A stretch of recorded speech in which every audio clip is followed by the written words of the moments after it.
I have something pretty exciting for you. A brand new LEGO party game. So get ready to crack this open, a full tutorial of how to play, as well as my thoughts and opinions on this brand new beauty, Brick Like This. This game's a lot of fun, so let's crack it open, see the contents inside, all the different LEGO bricks, the rules, and let's begin. Now, a couple of basic questions you might have right off the bat. Well, it's a pretty fast-paced game. It's valued in at a 15-minute time frame, but I feel like you could definitely take longer given how fast you like to play games.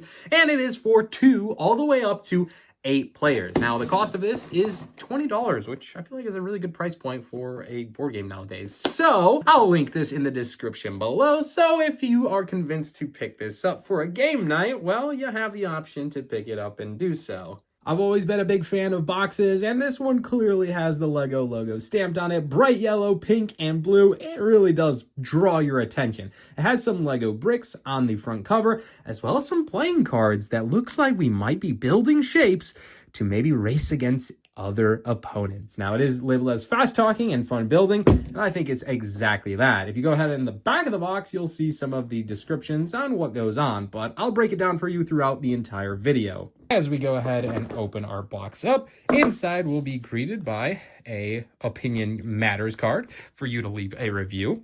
Of course, we'll be doing so because I'm pretty excited about this. A Brick Like This rule book, which again, I'll maybe standpoint for anything that sticks out for you, but I will be breaking this down for you throughout today's video.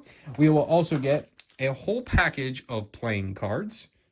We'll get a timer with some sand in it, because we're going to be racing to the finish line. And lastly, a bag of Lego in paper with 48 Lego bricks. So I've always been a Lego enthusiast. Let's get right into opening our Lego bricks. Inside is going to be a ton of different Lego bricks with different colors, shapes, sizes, and we'll get into that here as we start this game. As we open up all the cards included in this game, we're going to be greeted by number 5, 6, 7, and 8, and that's going to be the number of pieces that are requiring to build each one of these objects as you play. Now, there's also going to be included a card with 1 stud, 2 studs, 3 studs. These are going to be for your advanced players and more or less after you grow and play this game and are looking for a difficult strategy. You can implement these cards later down the road, and we'll talk about that throughout today's video. Now, in Brick Like This, we can play with up to 2 to 8 players. We are going to be partnering up in teams. So if you have 8 players, you're going to dispatch into 4 teams of 2 players. Or vice versa, if you had only 4 players, you would do just 2 teams of 2. Now, the only thing to include here, all the Lego bricks should probably be very accessible to both players of the team that are going to be building, as well as our measuring of time of 30 seconds, and also our game cards. That way, all team members have easy access to all the items we're going to be using throughout our gameplay. Now, as we break up into teams, example, if me and you were playing as a team, I could be the instructor and you could be the builder, or vice versa, or we could switch after each round, as we're going to play a total of 6 rounds. Now that we have our teams decided, our setup in our table, everyone has access to the cards, the bricks, and our time for measuring, well, it's time to play the game. And how do we do that? Well, each gameplay is going to be decided in 3 steps. As we start the game, we'll be drawing a card. Now, me and my teammate can decide on which cards to choose from, and we'll be deciding from these different shape cards. Now, a shape card has 4 different choices, being number 5, 6, 7, and 8. 5 is going to be the more easy solutions and the amount of points we will get for completing that stage, versus 8, of course, being a little bit more difficult and get points we would get if we were to complete that stage. Also, keep in mind, 5 is going to represent the minimum number of bricks which will be needed to complete this step. So the less bricks, the easier it will be, and 8 having the minimum of 8 bricks, making it much more difficult. Now, if you and me were a team, the instructor, which would be me, and the oldest of the 2 teams, I would choose the first card. Now, if me and you wanted a challenge and we thought we could do 8 Lego bricks, well, we're going to take the top card, and then the next teamer could take the next card. So they would take the next number 8 if that's what they wanted to choose. If there is multiple teams, up to 4 teams, well, then we'll just go in clockwise until each instructor has their card. Now, keep in mind, that's just for the first round to get us started. In the next 5 out of our 6-round gameplay, it will be the instructor whose team shouted done the first. After all of our instructors have picked up their shape cards, the final one to pick up their shape card will say go. And it is completely go time, meaning all of our teams are now in full instructor mode to build this. Our instructors will be giving verbal cues and telling their teammates on how to build this. However, keep in mind, we cannot point at Lego bricks as this would cause a setback. If I were to point at a Lego brick for you to pick up, that would make us have to disassemble our model completely and rebuild it. Now, I think this violation offers a competitive way as a time constraint. You just kind of get set back in time, and I don't think it's extremely detrimental to the gameplay. But as each team is racing to complete their shape card, the first team to complete it, or think that they've completed, will say the words done. And you can shout it for effect, right? And at that point, it's not game over yet. You still have chance, because that's where our sand 30-second timer come in, because after done, we can immediately flip this over and all other teams will have 30 seconds to complete their shape card. Now, as we play and build, there are a couple of rules to keep in mind. Only the instructor may look at the contents of the shape card, and your builder teammate is not allowed to look at this card. I already mentioned it, but there is no pointing. We can verbally agree and disagree and talk, but we cannot point at which Lego bricks to use. As an instructor, I'm not able to touch the Lego bricks, meaning the builder is the only person able to touch the bricks.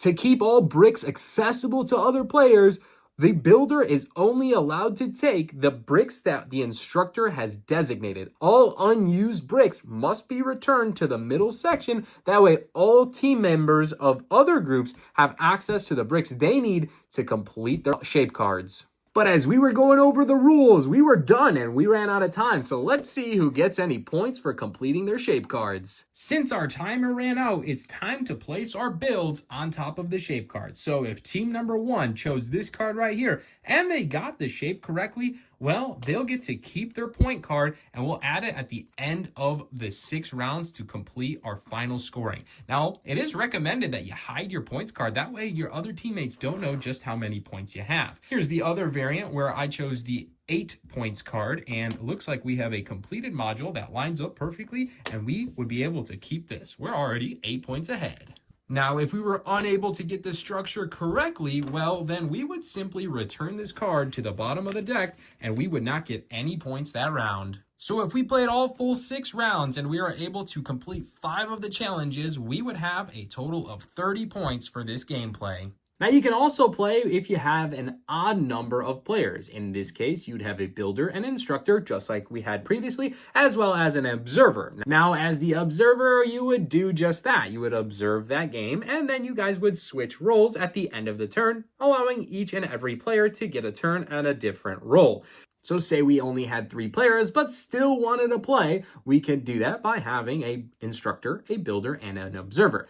But instead of playing against each other, we could race against the time. Now, the recommended time limit is 10 minutes, and you could race and try to get the most points possible in 10 minutes, which would still be a lot of fun. And of course, kids are always welcome to play, but I would recommend starting with some easier card solutions like number 5 and 6. That way they have easy shape cards to go and build their bricks with. But I know what you're probably thinking. I'm looking for a challenge. Well, it's a good thing we have challenge cards to spicing up the gameplay. Brick Like This includes 3 different variants of challenge cards for a total of 20 different challenge cards. The coin indicated on the front, 1, 2, and 3, indicates the challenge level, 1 being the easiest, 3 being the most difficult challenges to implement into your games. Do keep in mind, these are optional and are not needed to play the game. However, they will add different challenges to make the game more difficult. Our game mode with challenges isn't going to change significantly. The only thing different is we're going to be implementing